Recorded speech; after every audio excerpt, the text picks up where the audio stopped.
in rural parts of Taiwan, there is a little bit of a ritual known as funeral stripping, and it sounds awkward and weird, but what they basically do is the strippers will try to appease wandering spirits during the funeral. So, you know, usually some funerals will have people who bring food or flowers, you know, different types of gifts for the deceased.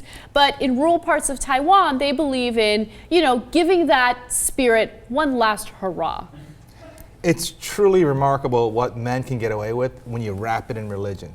Honey, I know your mom's dead, but we should have strippers at the funeral. Mm-hmm.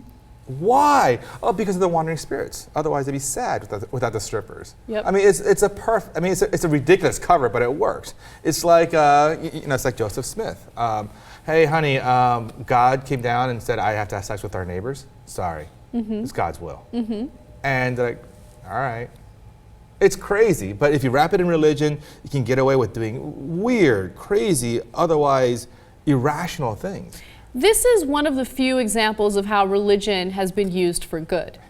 Because who does? I agree. Some stripping at a funeral is always good.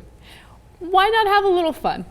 Right? And you know, it makes sense too that this happens in the rural communities and not in urban areas, because in urban areas you don't need this. I mean, you have plenty of other diversions. You have actual strip clubs, you have other things, but in rural areas, they may not even have television or the internet. I mean, they don't have that much. So if there's an opportunity for entertainment and excitement, this is perfect. Right. Also, you know, look, they have a pretty modest / sometimes puritanical outlook on sex and sexuality. Mm-hmm. It's, you know, we covered this story last week, I think, where the average age of the first kiss for a lot of the Chinese are 23. Mm-hmm. So in a repressed society like that, I mean, if you have any kind of BS excuse to have some sex and sexuality thrown in there for good causes, everyone's for it. So why not? Yeah, absolutely. And, you know, there are laws that started to ban this because they did used to have this in urban areas, like as recently as the 1980s, they were doing this in urban areas as well. But then, of course, the religious people kind of knocked it back. They said, no, you can't be doing this. And that's why you see it happen more often in the rural areas. But people are trying to ban it in rural areas as well. And at the end of the day, it's my stance on most issues. If it's a victimless thing, if it's not harming anyone and the family likes it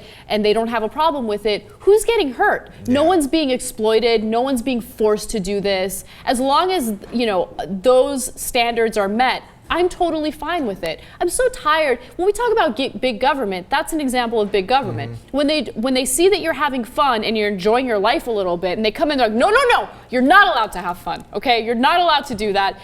We're going to take that away. And then in the United States, of course, there's economic freedom where people in the upper class can do whatever the hell they want.